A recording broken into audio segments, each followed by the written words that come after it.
Wasit berlisensi FIFA sangat merasa pusing dan emosional saat memimpin laga di Indonesia baik Liga 1 ataupun Liga 2. Inilah teka-teki bagaimana cara Indonesia akan lolos ke Piala Dunia. Akan kita sliding tackle kali ini.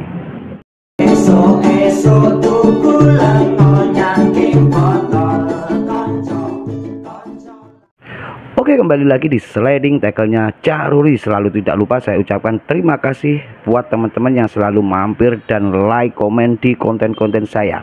Meskipun konten saya ini tidak bermutu, akan tetapi saya selalu berusaha untuk memberikan konten-konten berdasarkan referensi-referensi yang benar-benar aktual.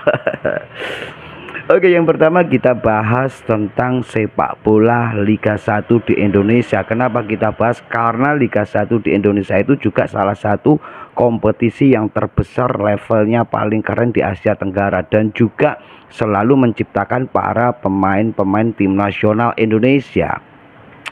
Ketika ada beberapa orang berbicara bahwa Liga 1 adalah liga terganas di Asia Tenggara, dia adalah salah satu wasit temannya Bapak Jimmy Napitupulu. Wah, ingat kan sama namanya Jimmy Napitupulu? Kala itu memang ini adalah wasit idola saya. Tegas, kecil, mungil, tapi ilmunya luar biasa di bidang perwasitan. Bahkan dia pun juga berlisensi FIFA. Jimmy Napitupulu ini mempunyai kawan yang berasal dari Malaysia yang juga wasit dari FIFA. Ketika orang ini bertanya, ketika orang ini berbicara tentang Liga 1 Indonesia, maka yang dibicarakan adalah emosional dan juga pusing. Kenapa tidak? Karena ada sekali Kenapa tidak? Karena banyak sekali faktor-faktor yang membuat wasit ini menjadi lebih tertantang untuk memimpin sebuah pertandingan di Indonesia.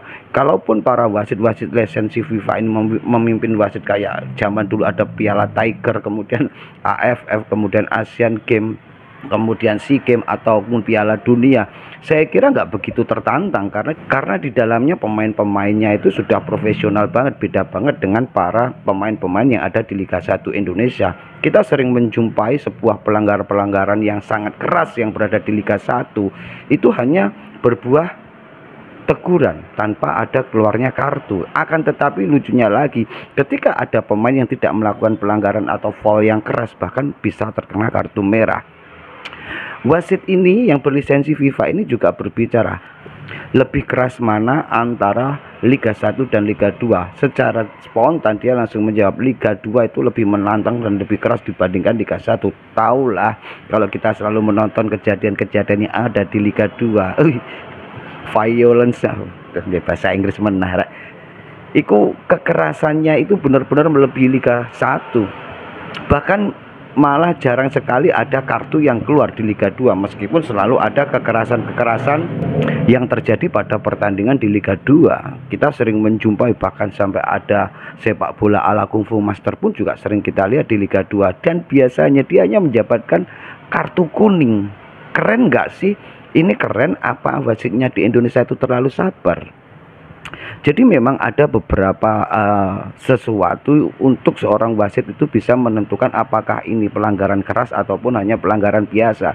Biasanya para wasit ini sebelum mengeluarkan kartu, maka mereka harus mempunyai knowledge ataupun ilmu tentang bagaimana apakah ini sebuah pelanggaran keras atau tidak. Misalkan ada sebuah sliding yang sangat kenceng banget, akan tetapi ini bisa dikategorikan pada pelanggaran keras ataupun diving. Jadi seorang wasit memang harus jeli dalam hal ini, karena kita sering sekali menjumpai sebuah diving tapi dianggap sebuah pelanggaran keras, sebuah pelanggaran keras dianggap sebuah diving. Maka disinilah ilmu seorang wasit itu harus benar-benar mumpuni dalam menentukan keputusan, karena selain diimbangi oleh ilmu-ilmu taktikal yang memang harus dipunyai seorang wasit, maka wasit itu sudah harus mempunyai pengetahuan yang sangat luas, knowledge-nya tentang pelanggaran-pelanggaran, tentang emosional, tentang advantage dalam sebuah pertandingan. Maka wasit itu juga harus mampu menguasai itu semua.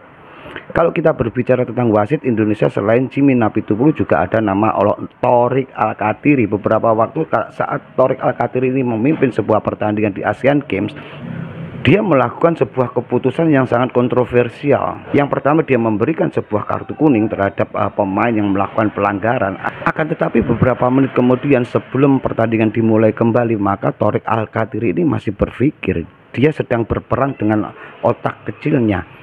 Kenapa ini saya beri kartu kuning, padahal kan ini seharusnya adalah kartu merah. Akhirnya si Thorik ini mencari-cari pemain siapa tadi yang diberi kartu kuning, dan dia menemukan ketika itu pun juga sebelum pertandingan dimulai kembali, kartu kuning itu pun dibatalkan, dan dia memberitahu kepada pemain, Anda seharusnya tidak saya beri kartu kuning karena Anda melakukan pelanggaran yang sekeras, maka Anda saya beri kartu merah. Akhirnya pemain tersebut diberi kartu merah dan pemain tersebut sama sekali tidak protes. Inilah yang dinamakan bahwa seorang wasit itu harus mempunyai tingkat emosional dan juga intelijensi ataupun knowledge bagaimana membedakan antara ini pelanggaran kecil ataupun pelanggaran keras. Maka di sini Thorik Al-Qadiri pun membuktikan bahwa dia mampu, dan di saat pertandingan itu pula tidak ada terjadi protes-protes yang berlebihan. Saya kira ini juga salah satu wasit yang keren dari Indonesia yang mempunyai lisensi FIFA. Oke, kali ini kita akan membahas teka-teki bagaimana Indonesia akan lolos ke Piala Dunia. Yang pertama, jika Indonesia nanti berhasil lolos ataupun mampu mengalahkan Irak pada laga ini, Irak, Filipina, Vietnam, maka otomatis akan lolos ke fase berikutnya yang dihuni menjadi 18 tim. Dari ke-18 tim ini nanti akan diambil 8 tim dari Asia, yaitu juara grup dan juga runner up. Ketika 18 tim ini diambil juara grup dan runner up, maka berjumlah menjadi 6. Karena di dalam 18 tim ini akan dibagi menjadi 3, ada grup 1, grup 2, dan grup 3. Karena jatah dari Asia ini adalah 8, maka akan diambil 2 lagi. Maka akan ada 6 tim dari urutan klasemen, yaitu urutan 3 dan 4. Urutan 3 dan 4 ini akan digabungkan ataupun dipisah menjadi 2 grup, yaitu grup A dan grup B. Maka terdiri dari 6 tim. Dari 6 tim inilah akan diambil 2, tidak runner up tapi juara grupnya, maka total keseluruhan adalah 8. Karena yang tadi juara grup dan runner up-nya 6 ditambah 2 menjadi 8. Dari sinilah Indonesia akan mempunyai titik terang dan kemungkinan besar Indonesia akan lolos kalau kita berbicara Piala Dunia, karena kunci utama Indonesia harus mampu mengarahkan Irak. Saya kira untuk berikutnya Filipina, Vietnam itu saya kira memang tim-tim yang mungkin levelnya hampir sepadan, akan tetapi kita tahu Irak ini mempunyai karakter permainan ataupun materi pemain yang sangat luar biasa, karena tidak sedikit dari para pemain-pemain yang ada di Irak ini juga bermain di luar Irak, banyak sekali di Liga Eropa.